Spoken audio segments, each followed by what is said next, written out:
Net वैसे तो पुरानी टेक्नोलॉजी है, लेकिन ये है कि जो नई चीज़ है एमवीसी उसको सीखने के लिए प्रीरेक्विजिट्स हैं।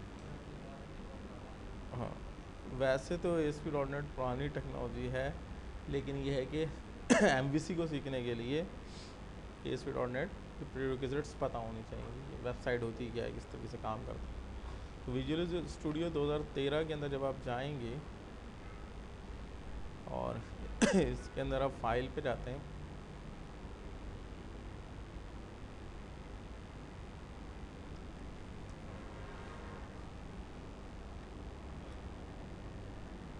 न्यू, और यहाँ से लेंगे वेबसाइट। तो यहाँ पर आप विजुअल सी शार्प पर जब सेलेक्ट करेंगे तो यहाँ दिखा रहा है ASP.NET वेबसाइट, ठीक है। अब ASP.NEट वेबसाइट्स को जब यहाँ आप सेलेक्ट करेंगे तो यहाँ पर फोल्डर का नाम दे देंगे, वेबसाइट कहाँ बनानी है। जैसे हमने उसको डिफ़ाइन कर दिया कि हम जो वेबसाइट अपनी बनाएंगे वो सी ड्राइव के ऊपर माई वेबसाइट 1 के नाम से बनाएंगे। एम्प्टी वेबसाइट अब तो आई नहीं, आएगी है अभी तो वेब, हाँ हो सकता नहीं, एम्प्टी नहीं है, वेबसाइट ही नहीं है। तो माई वेबसाइट ASP न्यू बना दिया, इसको ओपन कर दिया, यस। फिर उसको ओके करेंगे यहाँ से।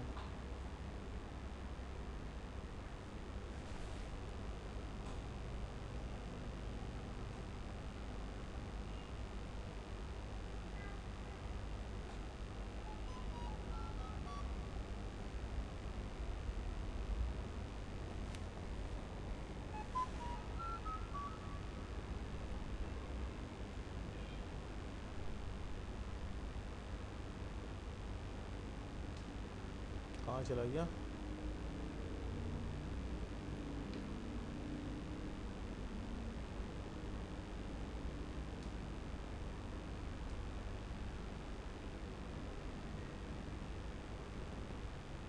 तो ये हमारी जो है एक पुरानी साइड है, इसको चला के देख लेते हैं।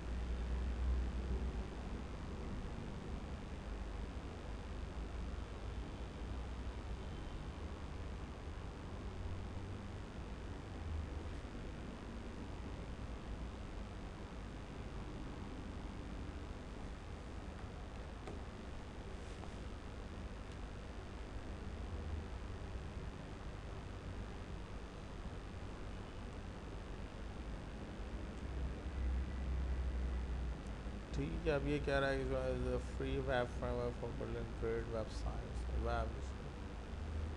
इन्होंने कुछ इंट्रोडक्शन अपना जो है ना यहाँ पे छाप दिया, ठीक है। अब इसके अंदर कुछ ये सैम्पल एप्लीकेशन बना देता है, जैसे होम पेज से बना दिया, अबाउट अस का बना दिया, कॉन्टैक्ट अस एक डिज़ाइन कर दिया, रजिस्ट्रेशन का एक पेज बना दिया, लॉगिन बना दिया। लेकिन नहीं, इसको हम यूज़ नहीं करेंगे, उसका कुछ भी यूज़ नहीं करेंगे, हम अपनी साइट बनाएंगे। हम ये जो पेजेस ये बना के देता है ये हमारे किसी काम के नहीं होते हैं, हम अपना बनाएंगे। तो इसको स्टॉप कर देते हैं। अब जैसे हम यहाँ पर जो है अपनी वेबसाइट बनाने के लिए सबसे पहले इसकी थोड़ा आर्किटेक्चर को समझ लेते हैं, ये कर क्या रहा है।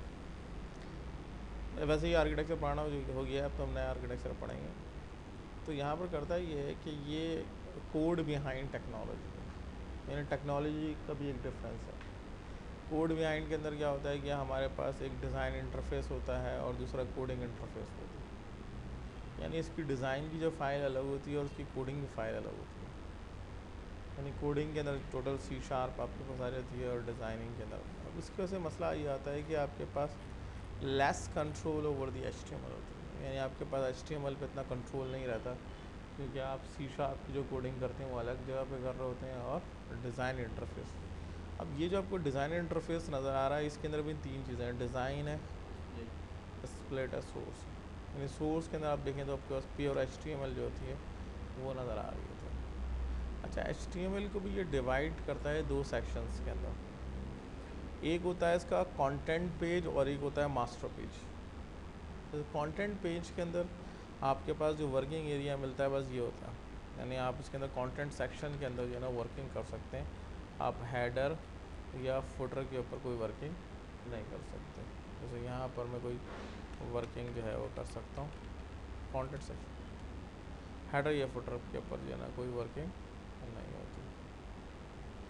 लेकिन अगर हम मास्टर पेज की बात करें तो मास्टर पेज के अंदर आपके पास वर्किंग एरियाज के ऑल्टरनेट होता है। नहीं, मास्टर पेज के अंदर आप जो वर्किंग करते हैं वो हेडर पे करते हैं और फुटर पे करते हैं। ये इसका कंटेंट सेक्शन होता है, इस पर नहीं करते। हेडर पे अगर कोई चीज़ मैं चेंज करना चाहूँ तो मैं यहाँ से चेंज कर सकता हूँ।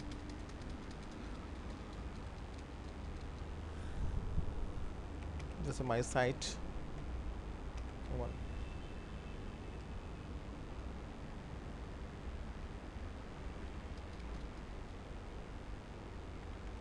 CSS ख़राब कर दी सारी इसको।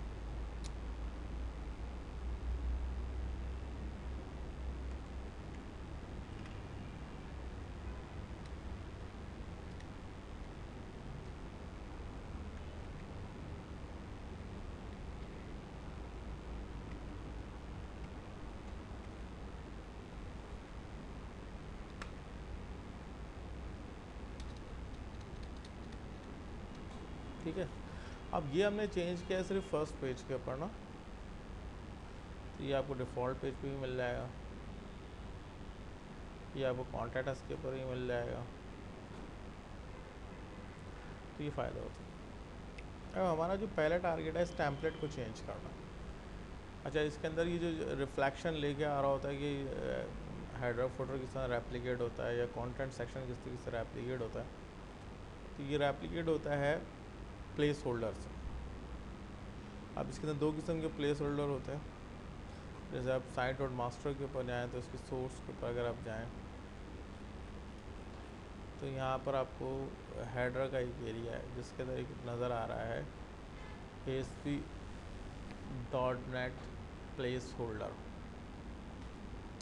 ठीक है, इसी तरीके से इसका जो कंटेंट सेक्शन जो है वो हमारे पास रेप्लिकेट हो रहा है, उसके अंदर एक और इसमें प्लेस होल्डर होती है content place holder, main content. तो जो मेन कंटेंट जहाँ पर ये प्लेस होल्डर रखा होता है वहीं पे प्लेस होते हैं। बाकी हेडर और फुटर जो होता है वो 100% आपके पास जनरल रेप्लिकेट हो रहा होता है। अब अगर आप इस पे चले जाएं, जैसे अबाउट अस वगैरह का पेज है, तो इसके अंदर ये जो बॉडी कंटेंट है ये वही कंटेंट प्लेस होल्डर की आईडी को यूज़ कर रहा होगा जो यहाँ डिफ़ाइन की है। तो यहाँ जो कंटेंट प्लेस होल्डर की आईडी है जिसको हमने नाम दिया है मेन कंटेंट का, तो ये वही आईडी यूज़ कर रहा होगा।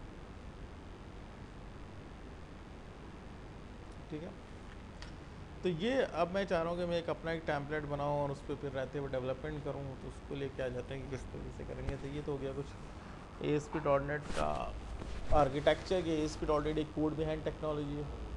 इसके अंदर 2 चीज़ें होती हैं हमारे पास, कंटेंट पेजेस होते हैं, मास्टर पेजेस होते हैं। मास्टर पेज के अंदर हेडर फुटर होता है और कंटेंट पेज के अंदर सिर्फ कंटेंट सेक्शन होता है, और ये चीज़ रेप्लिकेट होती है कंटेंट प्लेस होल्डर्स की मदद से। यानी जो मास्टर पेज जो चीज़ हम लगा रहे हैं वही आपको क्लाइंट पे नज़र, फ्रंट यानी इस पर नज़र आ रही है कंटेंट पेजेस के ऊपर ना, तो कैसे आ रही है, रेप्लिकेट हो रही है ना, उस तरीके से रेप्लिका बन रहा है।